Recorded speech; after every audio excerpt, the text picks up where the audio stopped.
Kanchana series తో ప్రేక్షకులను ఎంతలా నవ్వించాడో అంతలా భయపెట్టేశాడు రాఘవ లారెన్స్.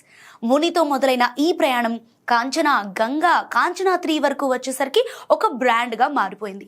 ఇప్పుడు అదే సిరీస్ లో భాగంగా తెరకెక్కుతున్న కాంచనా 4 పై కాలీవుడ్ తో పాటు టాలీవుడ్ వర్గాల్లోనూ భారీ అంచనాలు నెలకొన్నాయి. అయితే ఇక్కడితో కాంచనా సిరీస్ కు ఫుల్ స్టాప్ పెట్టాలనే ఆలోచనలో ఉన్నాడట మన లారెన్స్. ఇది ఫ్యాన్స్ కు బ్యాడ్ న్యూస్ అయినప్పటికీ కాంచనా 4 ని మాత్రం అంతకు మించి అనేలా తెరకెక్కిస్తున్నాడట. ముఖ్యంగా క్వాలిటీ విషయంలో ఎక్కడా కాంప్రమైజ్ అవటం లేదట. కొన్ని కీలక ఎపిసోడ్స్ అయితే ఆశించిన స్థాయిలో రాకపోవడంతో రీషూట్ కూడా చేస్తున్నట్టుగా తెలుస్తోంది. ఇప్పటికే 1.5 షూటింగ్ జరుగుతుండగా మొత్తం సినిమా పూర్తవడానికి మరో 4-5 నెలలు సమయం పడొచ్చని అంచనా.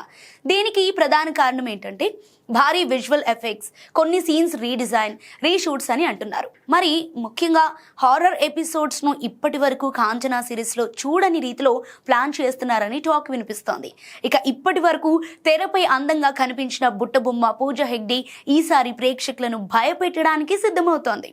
ఆమె పాత్రకు సంబంధించిన flash back episode, emotional track సినిమాకి హైలైట్ గా నిలుస్తుందని సమాచారం. ఇక మరోవైపు నోరా ఫతేహీ పాత్ర కూడా చాలా కీలకంగా ఉంటుందని టాక్.